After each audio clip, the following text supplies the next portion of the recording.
Dale! It is Vice Night in Miami, Florida, in Pitbull Stadium on ESPNU at 6:30. It's going to be the Sam Houston Bearkats taking on the FIU Panthers. Luke, it's bound to be a party, but for the Bearcats, they're not really too much worried about the party. They're too much worried about trying to get things figured out on offense after a 31-14 loss against Western Kentucky last week on Wednesday.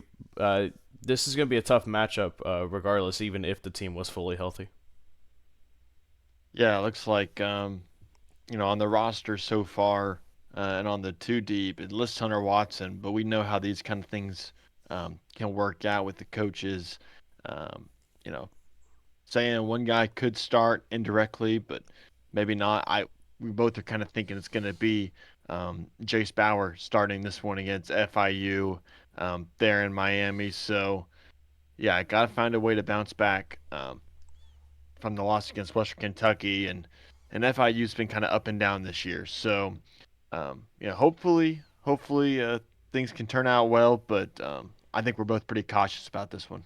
Yeah, I am too, but hopefully the Bearcats get some good hotel room service the night before the game so they can get themselves ready. I'm sorry, I can't help myself with these pitbull buns this morning. But you know, but but I will say Pitbull has a lot to do with the atmosphere that the Bearcats are going to see this Tuesday. You know, it's Mr. 305 in his house, Pitbull Stadium. I mean, Luca, I gotta ask, what was your initial reaction when it was announced that FIU will have their football stadium renamed to Pitbull Stadium, and it was just like this whole contractor partnership with Mr. Worldwide. I think it's awesome. I think it's super unique. It's fun. Um, it's something different than other teams. Not many teams have that, right? A world-renowned celebrity. I don't know if Pitbull's still coming out with new music. Um, he's a legend in itself. So I love it. I love the entire Vice Night type thing. I love the Lambo. Um, it's it's awesome. It's funny that it's FIU though and not Miami. Like if it was Miami, I'd kind of get it because King of Miami, Mr. 305, and I don't know if FIU's in that area code. FIU's not actually in Miami, which I think is very funny. But it is what it is. Yeah, I mean they do have the 305 on their helmet, so I guess they claim they have that area code. I mean, I just don't think they would have claimed it if it wasn't on good standing. But either way, we're not talking about area codes. Talking about some good old fashioned football. The Bearcats last year, as we all know, 0-8. One of the losses came against FIU, a heartbreaking loss in double Oh, I'm sorry. It overtime. is in Miami. It is It is in Miami. Miami. Maybe Miami's not.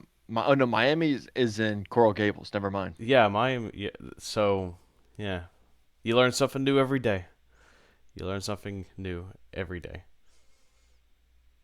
Geography's not your strong suit, is it, Luke? It actually is. I actually love geography. So history, uh, maps. I like that type of stuff. yeah, me too. But last year though, Luke, FIU got the jump on Sam Houston in a double overtime victory, 33-27. It was that game where Isaiah Nixon had that big sack on Kewan Jenkins. That made it like 4th and 18, 4th and 17. I can't remember the exact down distance, but I know it was fourth and long, like very long. Like there's no way, like 1% chance it feels like that a team converts that. Well, Jenkins scrambles, finds the room, finds the space, finds the green grass, helps FIU march down the field, kick that game tying field goal to send it to overtime. Bearcats were able to get through the first phase of it, but then FIU just were just able to you know get the upper hand in that second overtime period. So, but I don't think it's gonna turn out that way, Luke. I think it's not gonna go to overtime. Maybe Sam Houston, obviously a much better team than they are last year. Thing is, though, that was on the road for FIU App Hours, and now they're at home. Like we mentioned, Vice Night, so it feels like all the momentum's on their side. But FIU lost to UTEP last week in the game that a lot of people around Conference USA agree that they should not have lost. Yeah, it's definitely two teams that just don't feel at their best coming into this week. Last week we were feeling great going into Western Kentucky, and things just kind of fell apart there. And I think most of that is due to the injury to Hunter Watson, and we just don't know really the status of him. But yeah, on the other hand, FIU is, um, Coach Keeler kind of talked about. I mean, this was a team that looked pretty frisky at the beginning of the year and had a good win against Michigan. I mean, they beat them by like 40 or 30, whatever it was, and then turned around and you lose to Monmouth, and Monmouth is a good FCS team, but you just can't lose to Monmouth, and especially in that type of way. Like it was a crazy game there, and um, they played well against Liberty, but then you lose against UTEP, obviously. So they're also coming back to home. They've been on the road for a couple weeks now, so that will help FIU. But you just can't lose to UTEP. Yeah, I think both teams are playing very. I think both teams are pretty angry right now because Sam Houston feels that. I bet Sam Houston feels like, man, if we just had our guy behind center, uh, we would have at least made it much more closer. Because I mean, Luke, they got shut out at halftime at the end at the second half, excuse me, against Western Kentucky. I mean, Yep. it was just like the offense couldn't get anything going, and special teams as well. That just did not go their way either way. Missed two field goals. One was way wide to the right, and the other one was blocked. That field goal that was blocked could have tied the game at 17-17. And so, it's just one of those games, Luke. I don't really know what you kind of call those games. It's just one of those games where nothing goes your way. Yeah, you have those. I mean, that's in every sport. There are games where it's just not meant to be. Whether that's hitting the post, in soccer or in hockey. Yeah, I mean, it's basketball. It's just bad bounces. Those things happen, and Sam Houston just didn't really execute there. But you also forget it was a tight ball game. It was a 3-point ball game going into the fourth quarter, right? So that was a game that it could have gone either way there in the fourth, and it went the way it went. Um, but you still think um, the defense that we saw against Western Kentucky, especially there in the second half, we haven't seen that type of those types of mistakes right all season. And so I think maybe this loss maybe just refocuses the team a little bit after a couple of huge wins there in a row and off the bye week. Um, maybe we just get a little refocused there and come out and play really strong against FIU. Yeah, I mean, it seemed like there was just a couple touchdowns that shouldn't have happened, especially the first one for Western Kentucky. You go back and watch it, you'll see like just the aggressiveness, the mistakes. I mean, but that's what Sam Houston's defense kind of prides on is being aggressive, like just swarm into the guy that's carrying the ball. And but sometimes it's always just good to just relax, stay to your assignment, and I mean if you're sure about it, then you're sure about it. But just know that there it could be a mistake at the end of the day because this defense is much better than we saw on Wednesday, like you said. Um, Yeah, and so and also we just didn't tackle very well. yeah, the And, tackling and could have been tackling better. is kind of tackling has been kind of weird this year because um, I thought in halves we've tackled really well. And we tackled really well against Hawaii. We didn't do well against UCF. We tackled well against Rice, and then we've had halves. Like I think In one half we play against New Mexico State, we tackled good. Another half we didn't tackle great. Texas State, same thing. The first half couldn't tackle well. Second half, I think we tackled pretty good. UTEP was all right, but throughout pretty much the whole game, it was a lot of make one man miss, and instead of a 2 or 3 yard gain for Western Kentucky, it turned into nine, a first down, a 12-yard gain. The big plays that get your quarterback in a rhythm. And I know we can't. We had a few sacks. We had more sacks against Western Kentucky, but it just didn't feel like they were huge. Yeah. I mean, Sam Houston's defense is not going to have a shortage of skill players that can make big plays for FIU. I pointed him out. Dean Patterson, who's labeled as their, I think he's labeled as their Y on their depth chart. He's six. I mean, 6'2", 202 pounds. A guy that can move. Then you got their running back, who's pretty good as well. But their offense revolves around their quarterback, obviously, with Jenkins. But we don't know if he's going to go either. So it could be a backup battle. Jace Bauer against Jones, or I forgot who their third string is, but it's looking to be a battle of the backups in Miami. It could be very well, and um, you go into that, and I don't know if either team is really knows um, everything about those backups that you just haven't seen in game time situations. I've liked how Bauer has looked, up to last game, and then against West Kentucky, it felt like you understand why you picked Hunter Watson to be the starter coming into this year, and we all kind of figured that out immediately. Seeing Hunter Watson play the way he played against Rice, and in these big games that he's had, I still think Bauer can be um, super capable. I think he'll be fine back there. But and Keeler talked about, we're gonna have to call some different styles of plays. We're not gonna be able to so focus on the quarterback running the ball a lot. Bauer's a good runner, but he's not Hunter Watson.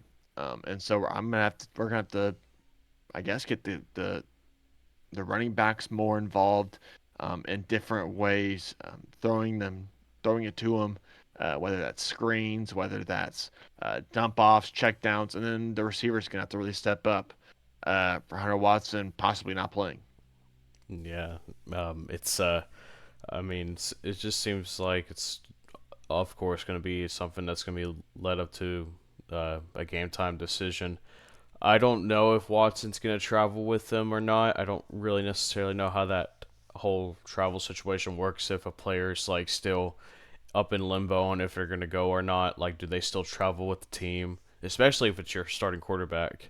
But Yeah, he's traveling with the team. yeah, I figured he would, but if I were a Bearcat fan, I would prepare to watch Jace Bauer, because I just don't personally, for me, I don't see them risking Watson right now.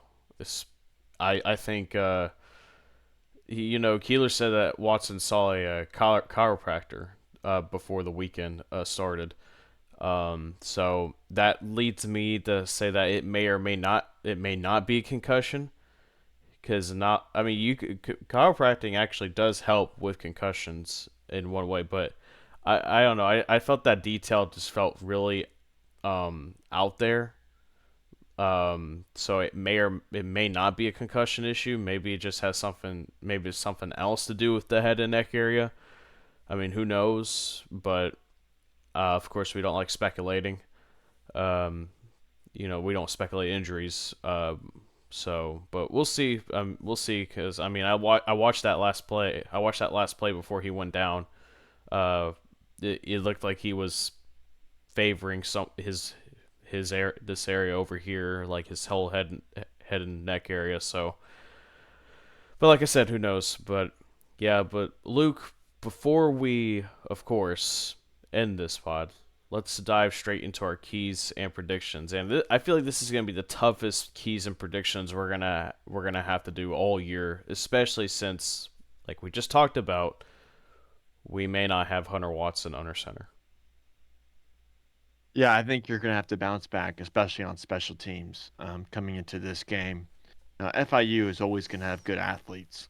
Yeah, That's just where they are, where they're based off where they're located, who they recruit. UCF, or I'm sorry, FIU is always going to have great um, athletic play on the outside in your skill positions. Um, so I think you're going to have to take the points where you can get, um, especially on special teams. Um, whether that's Jaden Cardell really pinning, FIU back, Pavon not kicking the ball out of bounds on the kickoffs, him making his kicks. He's been good about that all year until against Western Kentucky. But I think you're going to have to bounce back there and defensively really just key in on Jenkins if he plays. The dude is a dual threat guy. He can run, he can pass, and he was the guy that really beat you last year. I don't know if FIU really had any cats um, that were better than you matchup wise on offense last year than what we had, right? Defensively. So I think you should have to on him and offensively get back to the run game. We just didn't see much out of Ducker, um, out of McKinney. We just didn't see them get the ball as much as we would have hoped and liked to, or we've seen for the past few weeks against Western Kentucky. So get them more involved um, in both running and pass in the pass game. I think you'll be in good shape. yeah, and if FIU does go with a backup QB, I think that it's a good time. Um, like we saw against New Mexico State, blitz cats blitz. I like put pressure on the QB, but I think either way it does work with Jenkins as well. But it's just that I didn't see much pressuring. It felt like against Western Kentucky. I kind of want to see more blitzing. Obviously, without sacrificing a zone on the defense that is going to be prove like a part where FIU is going to exploit, like design blitzes. I really like that blitz where they had Isaiah Cash coming from his safety position and sacking Veltkamp out of field goal range that on that one drive that Western Kentucky have. I kind of want to see more of that. Maybe even some nickel blitz like with Jimerson coming off the edge as well.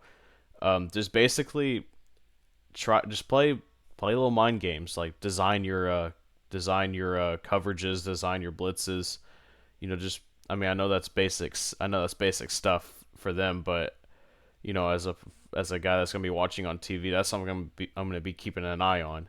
Um, I think we're going to so run a lot of disguise in this game. yeah. I think that was one of the things that West Kentucky ran on us.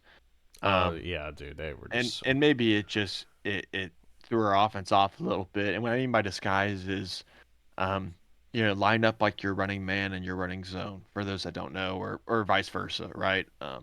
Whether that's um, we're usually out of the nickel, whether that's in cover three, in cover two, whatever. Um, running a lot of disguises against Jenkins because he has turned the ball over this year quite a bit. I mean, 6 interceptions on the year. So he's a guy that has thrown for a good amount of yards, but will also turn the ball over. So I think if you can get him on the back foot, like you say, with those blitzes and running some disguise, really just keeping them on their tiptoes, you could be in good shape. I mean, if you want another example, it's kind of like what Georgia's defense against Texas did against Texas. Like they would design a very viral video that went around.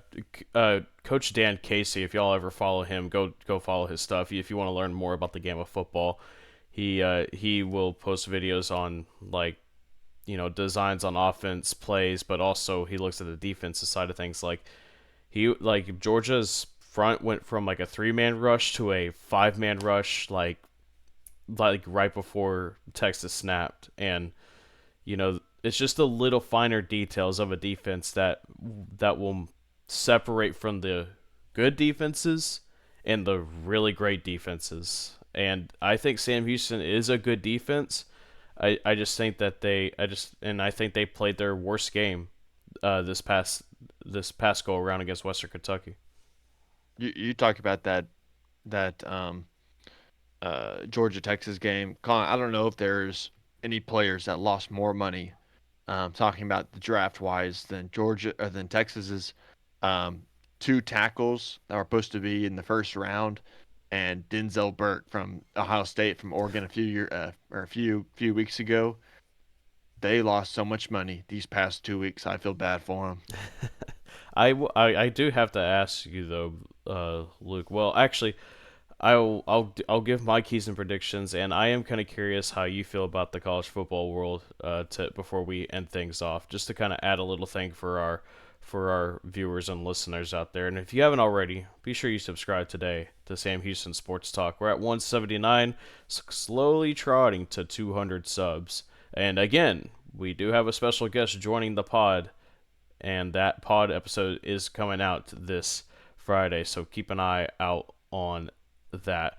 For me, you already touched a lot on it. Offensively, I agree with getting the running backs involved. But don't Bauer can run the football, but I would try to get DJ McKinney and Jay Ducker in space. Ducker has said that he loves to run the power right up the middle, but Ducker and McKinney have the athletic ability and the wherewithal to make plays in space. So I wonder if we try to run some outside stretches, like a few toss plays, just to see what they can do, because that'll try to spread the defense out a little bit as well. Try to get a ball or two to Quavez. Once it's like, I don't know, past the 50-yard line, or even before that, I would love to see some more 50-50 balls getting thrown to Quavez, in my opinion. He's disappeared. Yeah, I mean, I just feel like that he needs to get used more. It's and Of course we have Simeon Evans. Of course, I mean Evans has been popping off like this year, like amazingly. Like he's been amazing this year. But it can't be, obviously it can't be one guy doing all the work. I with what Bauer can do is that he can throw the football once. I mean, last week it was not didn't look too good, but he can throw the ball a bit better than Watson can. Um, I I think he has more of an ability to get all the receivers involved, a lot more receivers involved, I should say. I'm not saying we're gonna have a full on great all hands on deck attack where we're running the football really well and we're passing the ball really well. I just think that we can't be too one dimensional this go around, especially with Watson being out. With Watson, you can get away with it. You can get away with being one dimensional against this FIU team, but I think we could see Bauer maybe throw the football at least 30 or 35 times, Do you think we're gonna wait? Say that again. You think we're gonna throw the ball that much? maybe 30 times. Yeah, Wow, I I mean disagree. I just don't know how we attack this, because again, this will be Bauer's first time you know, starting for Sam Houston, so we don't really know I exactly what they're gonna do. I think if we throw the ball 30 to 35 times, we're losing this game. I think it's gonna be. We haven't seen that much Actually, play action. ooh, that's also a good point. We haven't seen as much play action as I'd kind of like to see, and maybe um, if you can get that a little bit more involved. And I called it last game. Talked about Elijah Sohn. We need to see Elijah Sohn. He had two or three catches. I think two catches on three targets in the first drive for Sam Houston against Western Kentucky, and then disappeared after that. I think we need to get these tight ends involved. Um, and we saw him actually at Central Michigan. Jace Power threw to his tight ends a lot um, while there. I think this is a game that we're going to throw the ball 15 to 20 times Oh wow. and run the ball about 35 to 40 times. I think it's going to be that type of game. Well, maybe we get somewheres in the middle of our thoughts. Maybe like I would say realistically, maybe me saying 30 is like kind of is a very much an hyperbole. Maybe, and you're probably going to be right, more right than I will. But I don't know. Maybe I just want to see a diverse attack this go around. But Luke, uh, before we get into some college football talk, what is your score predictions? Like I said before, this is gonna be tough this go around because of the situation at hand. But what are you thinking? Are you thinking FIU is gonna ride the Vice hype, or is Sam Houston gonna spoil the party? Just like a Texas, I mean, last year, a Texas team came into FIU on Vice Night and they beat the Panthers, and I'm talking about UTEP, and that viral Yeah. video that came out where they were going around the Lamborghini and that security guard's like making sure they can get on the Lambo. So, but Yeah. Obviously, like you said, the spread was at 5.5.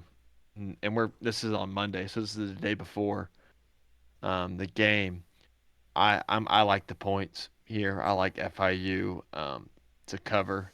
I think Sam Houston will win, but I'm gonna roll. I'd roll with the points here at the 5.5. I just think it's too much. Um, with the quarterback going down, possibly. It is tough to tell. If Hunter Watson's playing and he's starting, I would take Sam Houston to cover and cover by a lot. We just don't know, and I think that the public is kind of on the uncertainty of the quarterback situation of Sam, not necessarily they're on FIU. That being said, I think I think I'd roll with a 20-17 type game, 21-20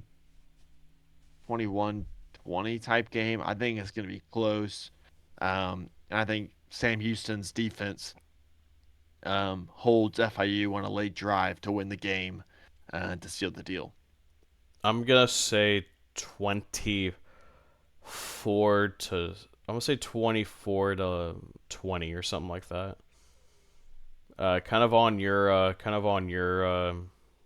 thinking on your point. Said defense is it's either gonna come down to a field goal to win the game, but I think it's gonna come down to the defense having a good bounce back game, which I think they will. I think they The need it. the I think they need it. the thing I kind of rest on is Sam Houston's ability to run the ball, and then their ability to make explosive plays in the run game. FIU, we haven't seen that this year. Um, we just haven't seen them. I think their leading rusher just has like 300 yards. That's it. I just don't think FIU has the ability to play the long game with Sam Houston. And I think if our O line can just lean and lean and lean on like they did numerous times against UTEP and New Mexico State and Texas State. Um, oh, bad loss by the way, Texas State losing against Old Dominion. Really bad loss there for GJ Kinney. But I think Yeah. if our O line can just really wear it out, FIU I think will be fine. Yeah. Looking at the But defensive this is an ugly rankings. game. Yeah, This is this an is ugly game. looking at the offensive rankings. FIU is 124th in the country in running the ball, 76th in passing the ball. Defensively, they're top 50 in pass defense at 40th, but they're 122nd in running in preventing the rush. So overall, when it comes to the run game, offensive and defensively, they have a tough time on both sides. Yeah, yeah, and that's why I think if you can get the play action too a little bit going, if you can really, bring those safeties in, suck the linebackers in, and throw behind those guys, to a Simeon, to a Michael Phoenix, to a Quavez, Ife, right? It'll be interesting to see Noah Smith if he gets up and going.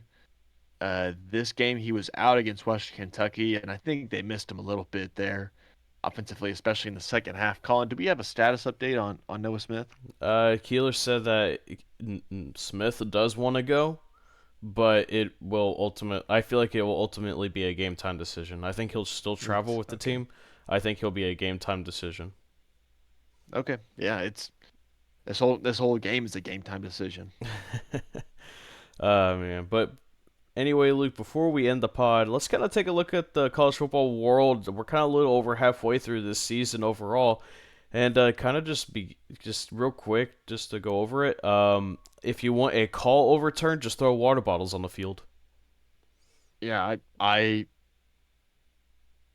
when we so I'm watching the game, and that was a awful call by the refs. It was. Um, Let's be the for real. flag that should have been offensive pass interference on the offense, right? Or no, I said offensive pass interference on the receiver. I mean, um, they call it on the corner. Who actually Texas's defense? They gave up 30 something points. Colin, they played really well. Like That they did. that first half, they picked off Beck twice in that first half. Three picks totally in the total in the game. Two in that first half.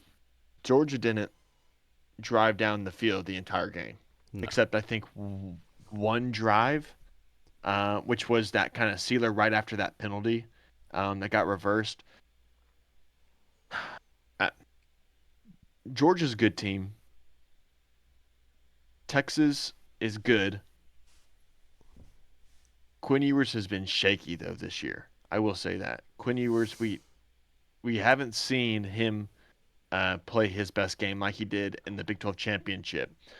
Really later in the season last year against Alabama too. Last year we haven't seen that Quinn Ewers yet from Texas. So that's my thought on that game. The refs got bullied into reversing that call. It was actually hilarious, but I was almost upset. I was upset at the refs. If you're going to call that, and they called it. Usually if they pick up the flag, they won't announce the yardage of the penalty and move the sticks. They'll say nope, that was not. There was no pass interference on the play. First down, Texas, right? They did, and then the trash goes on the field, and they reverse it. I mean, they got bullied into that, which I thought was hilarious. But I was also ashamed of the refs, thinking, okay, you cannot let a student section bully you into changing your ruling, even though it was a bad call. So now they are, and I'll touch on my thoughts on the Ewers in a second, but now Texas, the university and the athletics department are working in conjunction to identify all the students, all the people that did the trash and stuff on the field, and they would basically ban them for the rest of the season. So I thought that was interesting. I mean, people forget that stadiums have cameras that can identify you. They can see your face pretty well. Those cameras are some of the best in the industry. Oh yeah, it'll So be interesting to see um, the fallout. what Texas does here. Yeah, I'm a little against kicking them out for the entire season. For the game, I would have said yeah, kick those guys out. Just I mean that's everything from player safety to the event workers that have to go clean that up. That's just not the right thing to do, even though it might have helped them there in that Yeah, stance in that moment. I would have said just kick him out of the game, and if they do that again, then it's a season ban. yeah, But that's just me. yeah. And to kind of touch on you, Quinn, a little bit. You could hear the crowd chant, we want Arch, or we want Manning." If I don't know which one it exactly was, but there were chants in the crowd like screaming for Arch Manning. Um, the thing is, Luke, you cause unwanted QB controversy. That was avoidable. And Sark's reasoning behind it, saying that he just wanted Quinn to just sit down and just look on. It was going to be done at halftime, really, and you threw Arch into the fire, and on that one drive, and he fumbled the football, and I don't know what I think his confidence is fine. I don't know, Luke. It's just I just felt that was just kind of stupid. I disagree. Really, Completely disagree. Yeah. really. That game had I kind of talked down on Ewers there, but receivers were not open. He was getting pressured. The offensive line could not block anyone. His safety valves were not there. Um, So is it a I play I calling issue then? I would no, it was Georgia's a defense. really good defense going up against an overrated offensive line. That's what that was. It was Georgia being Georgia. That's what they've done to really good teams. That's except Bama. They can't beat Bama, but they can beat everyone else. And that's just kind of how it is.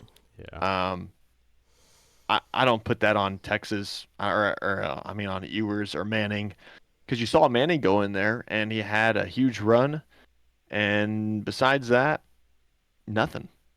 Ewers got him back in the game there in the second half. In that third quarter, Texas had some real momentum. Um, they just couldn't convert on those early turnovers. If you put Georgia behind, 10-0, 14-0 there at the very beginning, off those two picks and a couple drives, great, but they just couldn't do that. Um, in other places in college football, I like seeing Oregon at number one, Dan Lanning, Sam Houston, former assistant, right now at the top. I don't think Oregon's the best team at all, actually. I think they are very overrated.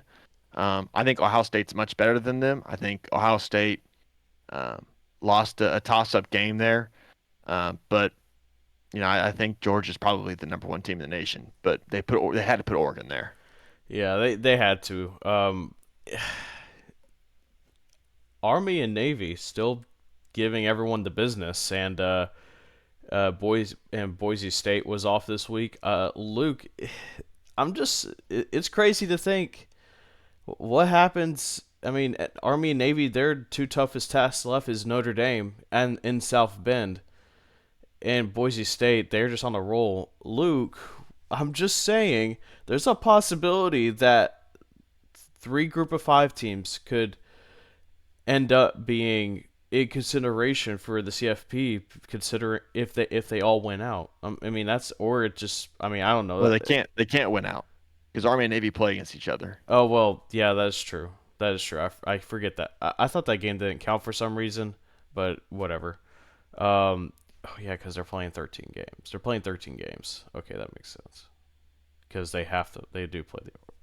Whatever. Forget They what I they said. pl- they they've played every year. I love watching Army and Navy just smash people. I mean, they just don't. The other teams just don't have a stand a chance against the triple option. They just go in there calling. Uh, they just run over everyone. It's awesome, and they both kind of throw the ball too now. Like Navy and Army have both thrown the ball quite a bit, and that's kind of been the thing with both of them. Okay, if you're able to take away that run, if they're able to throw, make them throw. Well, Navy threw for 3 touchdowns last game. It might have played their best game so far this season when they beat the crap out of Charlotte. And Charlotte's not very good. They were, I think they're 3-3 or whatever they were at the time. I love it. I'm a Navy guy, always have been, always will be. Um, I think it's definitely more popular to be an Army guy, but I'm a Navy guy. What can I say? I mean, I'm a good mix. I mean, I like watching I think college football is much more fun when the service academies or at least one or two of them are doing really well. And And Navy plays Notre Dame this week, and yep, they, I think Army plays Notre Dame the next week, or maybe it's the week after. I know that game is actually not at Notre Dame. Notre Dame, I think, is the home team, but it's not at South Bend. It's at, I believe it's at Yankee Stadium. really. Yeah, which is Interesting. kind of weird, but I think it'd be awesome if both teams beat Notre Dame. I don't like Notre Dame, not a fan. Marcus Freeman, I think, is overrated as a coach. You get Navy and Army in there and just beat them. Yeah. Okay, but let's be for real though, Luke. Notre Dame should not be this highly ranked right now. I always thought that they should have been knocked out completely of the top 25 when they lost to NIU. Um, You say that, Colin, they've beaten the crap out of everyone else they've played. I get it, but it's just that one NIU, that one loss to NIU, Northern Illinois, it just leaves I think it just still leaves a bad taste in the mouths of Notre Dame and Notre Dame fans because right now I feel like that loss is going to be the difference between them, depending on what happens with Army and Navy. If the season ended today, Luke, that loss is the difference between them getting an at-large bid into the CFP and not getting in. I disagree. No, we're just going to I, disagree I with me today, huh? I think them beating A&M has gotten at Kyle Field in College Station. I think that win is looking better and better every week because A&M is starting to really figure it out. They beat the crap out of Louisville, who's been pretty good this year. Um, I don't know. Georgia Tech looked kind of frisky. They've kind of dropped a little bit since, but ever since that an IU game, all they do is crush everyone. So um, this Navy game will be something to watch though, because It's on um, NBC, I believe. So ABC, ABC. yeah, not on the home network there of Notre Dame, which I'm sure they don't like, but it is what it is. I like Navy in the points here automatically. I never pick Notre Dame anyways, so that's just how I roll. It's same with Penn State. Uh, those are the two schools that I know you don't really like that much.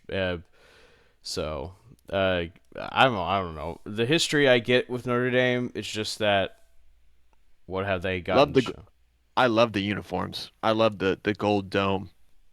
I like that. For me, I just don't like the fans. No. Lou Holtz. No. uh, but is Brian Kelly. we all I remember that whole coaching fiasco where Brian Kelly left his team in the middle of the season when they He had a quit on his team. yeah they had a legitimate shot of they had a somewhat of a shot to get into that 4 team playoff if certain things went their way. But It's like the Maryland basketball coach from a few years ago.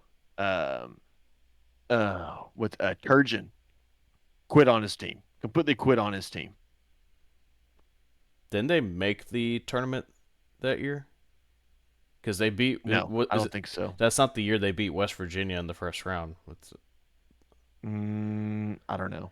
I don't know. Well, That but was a few years ago. yeah, well, we're gonna have a lot more basketball talk coming your way soon. But the college football is still gonna is the parity behind it is still going on. Hopefully we get to see some more parity. I will say that BYU Oklahoma State game was one of the greatest games I've ever watched so far this season. Uh, BYU is awesome. BYU is great. Provo at night, you can't you can't. It seems like you can't beat them in Provo. And I'm just saying, Sam Houston, they could have they nearly beat them last year. I'm just saying. I'm just saying. That's true. That's true. They play UCF this week, I think. Ooh, and UCF nearly beat Iowa State. That UCF loss is looking worse and worse every week, though. Yeah, I was hoping UCF would beat Iowa State just to kind of redeem us a little bit, Mm. and then they blew it. They blew They, it. I think they've lost their last four. Yeah, they've lost every game. Gosh, what was the game? I forgot who they faced after us. It was TCU. I think they faced TCU. It's ever since that TCU game. They've lost all their games since. But either way, guys, that'll do it for us here on Sam Houston Sports Talk.